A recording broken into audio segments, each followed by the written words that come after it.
আপনারা দেখছেন আরকে নিউজ বাংলা। যেভাবে প্রতিবাদ করার কথা আমাদের পক্ষ থেকে আমরা সেভাবে প্রতিবাদ করছি। কারণ আমরা যদি প্রতিবাদ করি, আমরা যদি মাঠে নামি, তাতে সরকার টিকে থাকে কিনা সন্দেহ।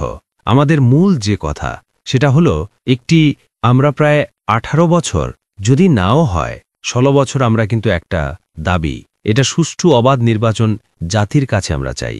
আমরা সেই সুষ্ঠু অবাধ নিরপেক্ষ নির্বাচনটা এই জুলাই বা আগস্টের 5ই আগস্টের ছাত্র জনতার যে আন্দোলনটা ফসল বর্তমান অনির্বাচন কালবর্ষণ, তোমরা সবাই তাদের উপর আস্থা বিশ্বাসী রাখে তারা যেন একটি সুষ্ঠু অবাধ নির্বাচন জাতির সামনে উপহার দিতে পারে। ইতোমধ্যে ডক্টর মোহাম্মদ ইউনুস সাহেব দেশে বিদেশে আমরা 2 দিন আগেও তিনি দৃঢ় প্রত্যয় ব্যক্ত করছেন যে যথাসময়ে নির্বাচন হয়। আর এই যথাসময়ে নির্বাচনের আগে যেই বিষয়গুলো নিয়ে আলোচনা চলছে, আমি আশা করব যে সরকার এগুলো অনুধাবন করবে। অর্থাৎ জাতির সাথে যে সার্জেন্ট কমিশনরা যে প্রতারণা করছে বা ধোঁকা দেওয়ার চেষ্টা করছে, বোকা বানানোর চেষ্টা করছে, এটা সাধারণ মানুষও বুঝছে। আমরা যেহেতু সুষ্ঠু অবাধ নির্বাচন চাই, তাই হয়তো যেভাবে প্রতিবাদ করার কথা আমাদের পক্ষ থেকে আমরা সেভাবে প্রতিবাদ করছি।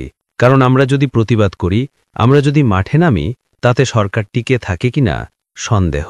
আর সরকার যদি টিকে না থাকে, তাহলে অবাধ সুষ্ঠু নির্বাচন অনিশ্চিত হবে, আরও অর্থনীতি উন্নয়ন আসতে থাকে।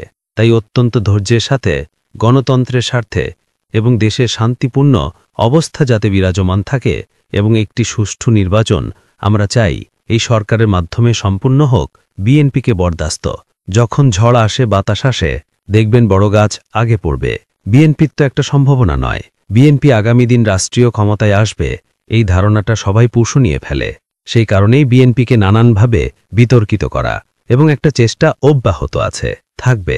এবং তাদের কথার সফলতার উত্তর দিয়ে বিএনপি তাদেরকে আমাদের সমান করতে হবে না, আমরা তাদের প্রতিদ্বন্দ্বী মনে করি না। তাদের বক্তব্য তারা দেবে, সরকারকে সিদ্ধান্ত নিতে হবে, সঠিকভাবে তারা করবে। এখন প্রশ্ন তো আইন শৃঙ্খলা বাহিনীর মধ্যে তো শুধু পুলিশ নয়, তার সাথে কালকে যাদের কিনা আপনারা 3 বাহিনীর প্রধান উপদেষ্টার সাথে দেখা করছেন, এবং যতটুকু আমি জানি তারা ইনশিওর করছে যে সৈন্যবাহিনীর লোক যেন বেশি থাকে, বেশি থাকবে।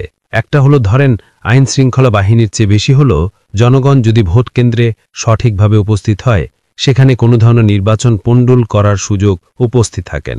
একজন গণতান্ত্রিকের উচিত, আমরা বলবো যে আইন শৃঙ্খলা বাহিনী যদি কাজটি করছে, তারা সিনসিয়ারলি কাজ করলে আমার মনে হয় আইন শৃঙ্খলা ফ্রি। আমি যদি ভোট কেন্দ্রে মারামারি না করি, আমি যদি ভোট কেন্দ্র দখল করতে না যাই, প্রত্যেকটি রাজনৈতিক দল যদি আমরা দায়িত্বশীলতার পরিচয় দেই এবং ভোটারদেরকে নির্ভয়ে ভোট দিতে দিই, তাহলে আইন শৃঙ্খলা পরিস্থিতি রক্ষায় যারা আছে তারাই যথেষ্ট।